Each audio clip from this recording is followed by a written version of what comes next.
What up, gang? I'm back.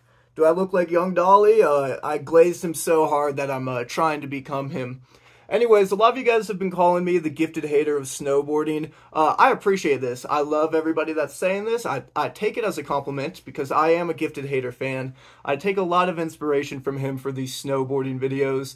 But I would like to clear the air. I am not the gifted hater of snowboarding. A gifted hater can find reasons to hate on anything. I usually just hate on shit that most people already hate on. The gifted hater of snowboarding will come in the future. I am just a precursor, and once the real gifted hater of snowboarding comes, I will carefully and delicately step out of making these cringy, nerdy videos and just go back to making cringy snowboard vlogs that get 500 views because I enjoy making them. But right now, the gifted hater of snowboarding has yet to come, so I will be making these videos. The only reason I'm bringing this up is because I'm going to completely copy one of his videos. He made a video called People of the Skate Park, and this video is called People of the Ski Area. So I think it's appropriate that I address it. Also, if you're mad that I'm copying a skateboarder, literally everything snowboarders have ever done, skaters have done first. Besides maybe big air. Skaters copied snowboarders with big air. But besides that, I am just embracing all my snowboarder ancestors and copying exactly what skaters do. This won't be the first time nor the last time that a snowboarder has copied a skater. It's part of our culture at this point, copying skaters, so get used to it. I'm going to try to have a little bit of originality. I'm going to blend a morality alignment chart and a tier list together to make this abomination of charts that I think will actually be a pretty entertaining way of grouping the different people of the ski area. If you don't know what a morality alignment chart is, figure it out. It's pretty simple. First, we'll be looking at weekend warriors. I love all weekend warriors. They're all about that grind. They're about that hustle. They can balance a regular work life and they can still have fun. There's two types of weekend warriors in my opinion. The first is the weekend warrior family man. This person contributes to society. They make enough money to feed their wife, their kids, and they still go out every single weekend, driving through traffic, sometimes 2 hours plus. The weekend warrior with a family is extremely about it. They are a lawful good on the ski area. The weekend warrior student tends to be a little bit more chaotic. I kind of fall into the weekend warrior student category. I think it's easier to be a weekend warrior as a student compared to a weekend warrior with a family and who has a 9-to-5. Because of that, I'm going to only put them on A tier. The main difference between the weekend warrior student and the weekend warrior family man is the student hasn't gone through the trials and tribulations of life to know if they will be a weekend warrior with a family. A lot of weekend warrior students, as soon as they get a girlfriend or a job, or, you know, once a life starts hitting them hard, they snowboard less and less every weekend, which is why they belong a little bit lower down than the weekend warrior with the family. The mountain safety is a perfect example of lawful evil. The mountain safety person is pretty much a paid slow sign. You are a human slow sign if you do mountain safety. It's a pointless job. You should feel ashamed if you work this job. And, you know, it's obvious why they belong in lawful evil. They usually don't take your pass away, but the worst part is if you do go too fast past them, they'll like do their weird pull over and you just have to deal with that awkward conversation. Do you know why I'm talking to you? And you're like, yeah, I think so. They're like, you were going too fast. You need to slow down. And you're like, sorry, it won't happen again. He's like, it better not. And like, this conversation really isn't that big of a deal. It's just annoying. Like, in rare circumstances, they'll pull your pass away. These human slow signs are, their job is pointless. Ski patrol actually serves a purpose. They do avalanche blasting, they zone off areas, they make sure the mountain is safe. If you break your leg, they're going to be the people that save you and get you off the mountain. Because of that, I would put them in lawful good. The only reason I'm not going to put them in the good tier is because if your mountain doesn't have mountain safety, they act as the snow police,